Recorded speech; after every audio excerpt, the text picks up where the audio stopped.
Alors on est avec Maxence Lacombe de Thuis qui va tester la petite Zencar qui est à côté de nous. Alors déjà, qu'est-ce que tu en penses au niveau look quand tu la vois arriver comme ça devant toi? Moi je suis conquis, je suis conquis avec cette voiture.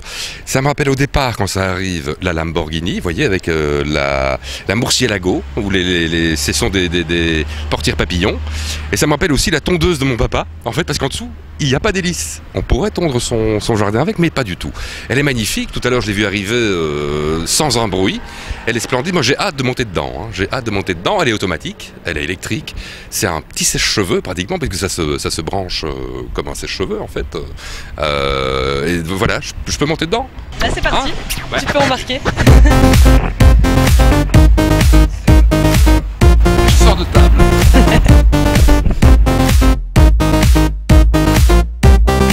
C'est génial.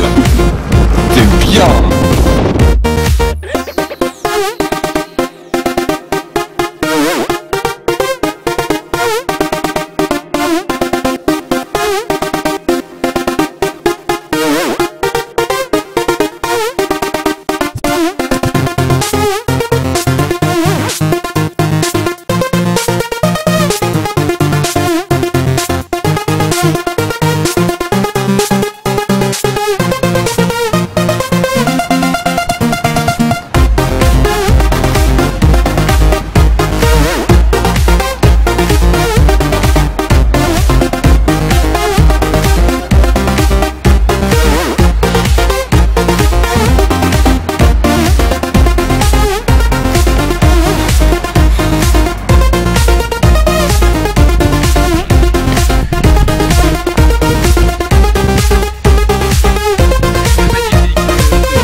Ah, je suis prêt pour le bol d'or, pour tout, c'est splendide, vraiment. Ouais, et qu'est-ce que tu as retenu de plus chouette dans cette voiture? J'étais parti avec Claire, et je l'ai perdu en fait, notre petite Claire, elle n'est pas là, elle est plus là. Non mais c'est sympa, d'abord c'est pas compliqué, c'est je veux dire une mobilette, mais avec combien de roues? 4 roues, ça va assez vite, c'est nerveux, c'est de la ville, c'est urbain, moi, c'est ce qu'il me faut, c'est ce qu'il me faut. Donc, t'en achèterais une demain? Ah oui, clairement. Je pense que c'est en dessous de 7 000 €, cette petite plaisanterie, je pense, non? C'est 7 000 € avec 50 € par mois pour la batterie. Bah oui, voilà, donc ça fait un peu plus cher qu'un sèche-cheveux, mais c'est comme ça qu'on le rebranche aussi. Non, c'est sympa, je dois dire, vraiment. Pour la ville, c'est l'idéal. Moi, je suis... Et t'as pas eu trop de mal à t'habituer à la conduite par rapport à une voiture normale? Pas du tout, non. Il y a un frein, un accélérateur. C'est juste dans le tournant, il faut faire un petit peu gaffe, de ne pas se prendre pour...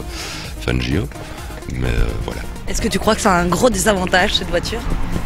Un gros désavantage, non, c'est sympa aussi d'avoir pour les mecs sa nana derrière, voyez, et pour, comme ça on n'est pas... Pour les petits massages.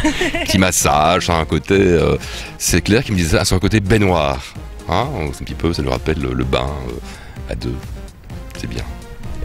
Bon, c'est une Twizy-Car et on peut pas s'empêcher de te faire la petite demande. Est-ce que toi, ce serait une voiture un peu comme en rapport à Thuis Radio? Est-ce que tu l'utiliserais dans ton boulot, dans ton quotidien? Est-ce qu'elle mérite le nom de Twizy? Mais clairement, la Twizy, c'est-à-dire, c'est comme la radio, elle est urbaine, elle est pop, elle est rock, elle passe partout et on a un max de place dedans.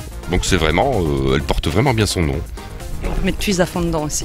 À fond de balle, Thuis, dans la Twizy, bien évidemment.